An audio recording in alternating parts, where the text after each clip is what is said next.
Good evening, I'm Farhana Sheikh. Our top stories for tonight: ASEAN-GCC-China Summit marks a new era of strategic cooperation. That's coming up on AWANI International.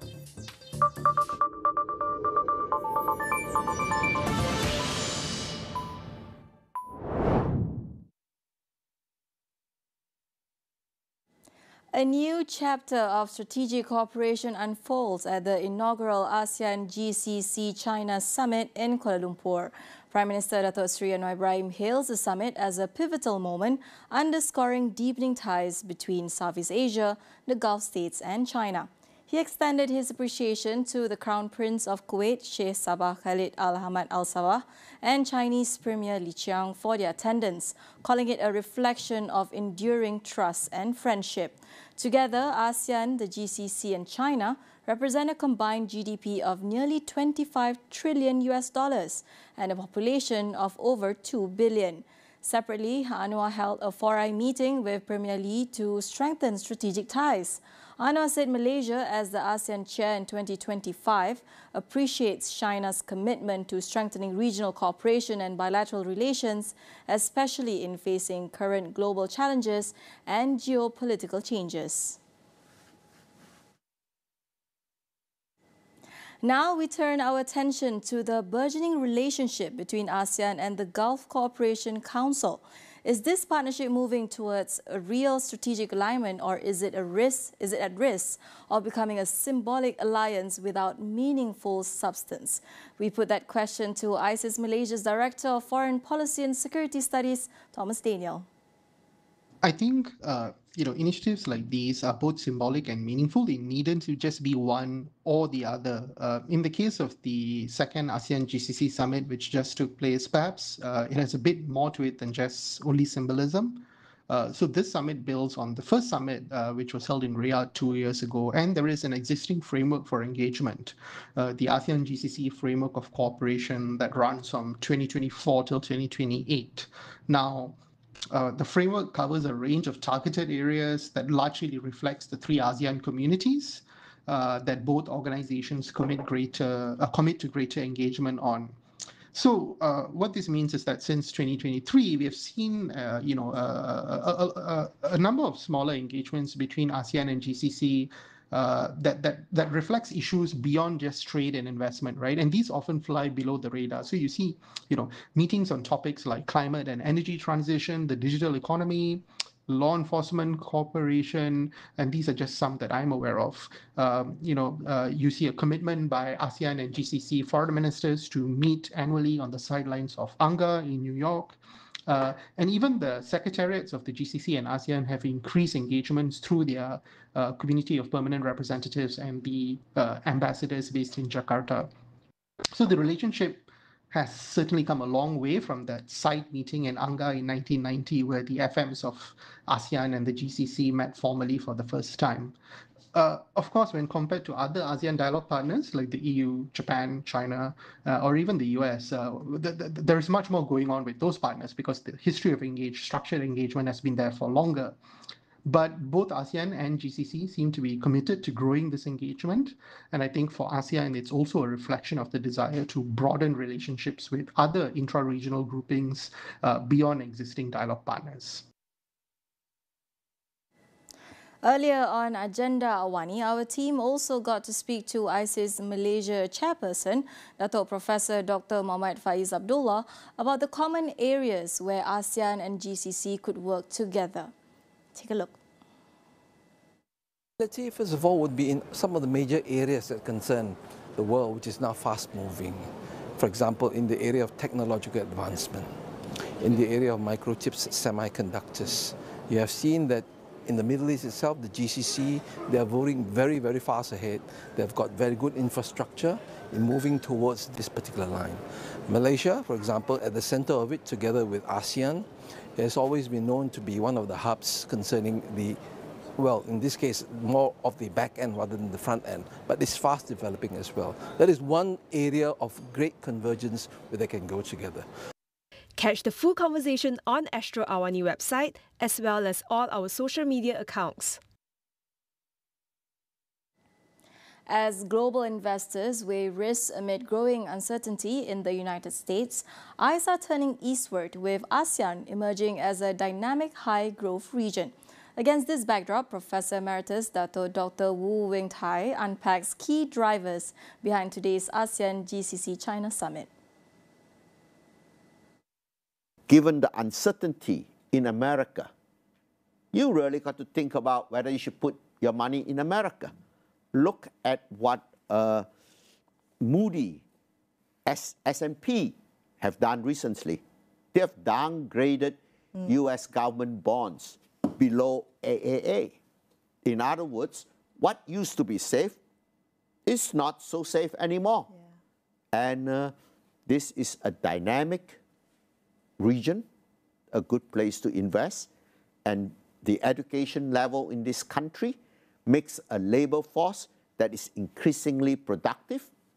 So for a very good reason that the GCC is interested in engaging us. Okay. After the break, we unpack the KL Declaration signed at the ASEAN Summit. Don't go anywhere.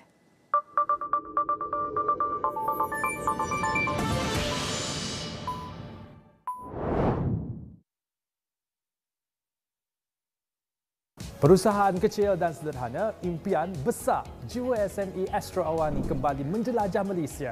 Dari Ipoh ke Kota Kinabalu, dari Melaka ke Lembah Kelang. Sesi pitching, pameran produk dan dialog bersama pemimpin industri serantau. Dapatkan inspirasi, ilmu dan peluang untuk kembangkan perniagaan anda semuanya di bawah satu bumbung. Kerana inilah medan impak sebenar. Jiwa SME menjana impak, inovasi digital.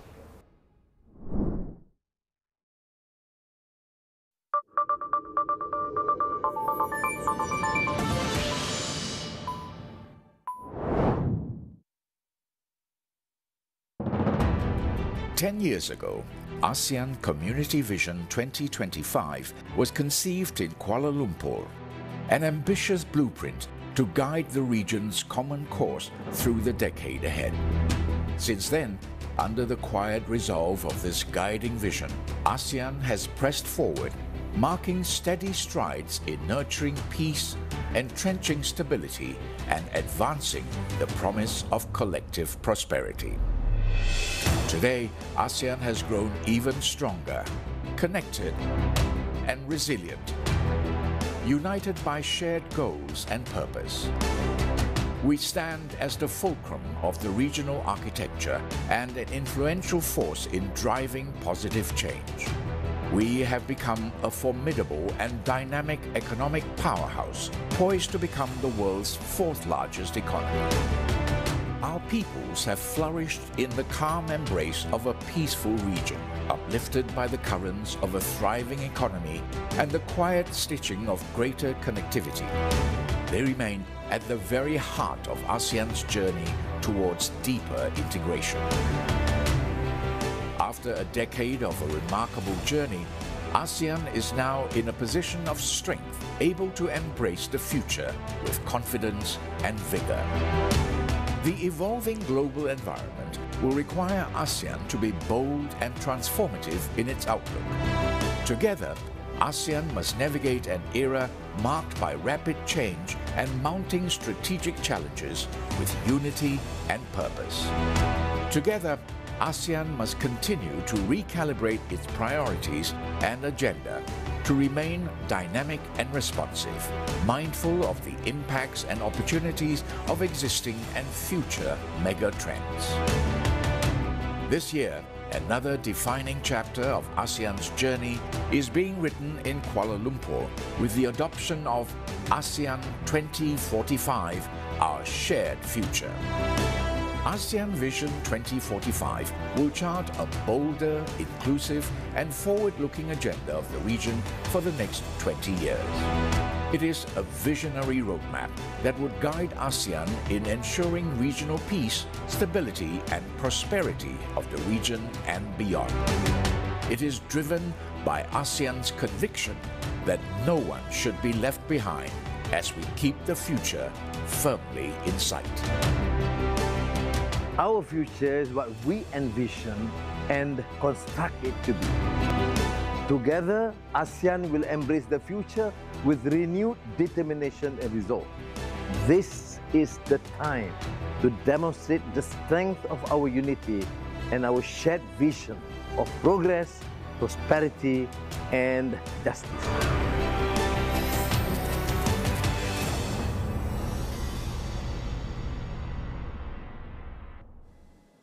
The KL Declaration signed and sealed at the ASEAN Summit claims to chart a more unified path forward for the region. But does it actually deliver what ASEAN needs as a bloc facing geopolitical fragmentation, economic headwinds and deepening rivalries in its backyard? We asked ISIS Malaysia Director of Foreign Policy and Security Studies Thomas Daniel about this. There are multiple dimensions to the KL Declaration and indeed other landmark diplomatic declarations or documents of this stature in ASEAN. So on one hand, it's an important piece of signaling to internal and external stakeholders.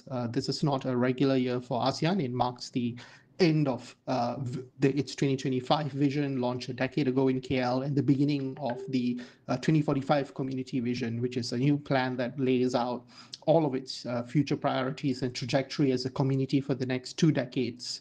So the declaration refers to other documents like strategic plans for its political, security, economic, sociocultural, and connectivity domains within the community. It's also a major milestone for ASEAN, which Malaysia has now twice shepherded through as chair.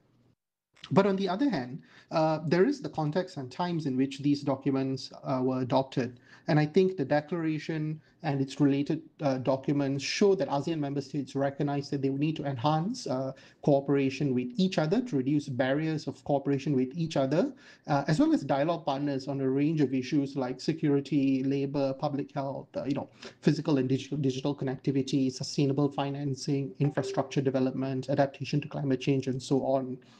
Of course, the proof is of the pudding is fundamentally in the eating, and ASEAN must ensure that they will adhere to what they profess and meaningfully meet the aspirations in the KL Declaration and Vision 2045. The euro could become a viable alternative to the dollar, earning the 20-nation bloc immense benefits. European Central Bank President Christine Lagarde says this can be done if governments could only strengthen the bloc's financial and security architecture. The ongoing changes create the opening for a global euro moment. And this is a prime opportunity for Europe to take greater control of its own destiny. But let's not fool ourselves. It is not a privilege that will be bestowed upon us because of who we are, what we stand for, and the values we uphold. It will have to be earned together. Any change in the international order that leads to lower world trade or fragmentation into economic blocs will be detrimental to our economy. Sad. Yes, but with the right policy responses, there could also be opportunities. The changing landscape could open the door for the euro to play a greater international role. Europe can press home this advantage by continuing to forge new trade agreements, and we should make clear that we support a win-win approach to trade, ensuring that we are the most attractive partner to make deals with. We can do deals too. Sorry. And everybody else for that matter. That wraps up AWANI International. Stay tuned for reports on the rivalry strategies and the shifts behind the power affairs driving the new global order. Visit international.astroawani.com for more and be sure to follow our social media accounts at Power Affairs. That is all for now. I'm Farhana Sheikh. Thank you and good night.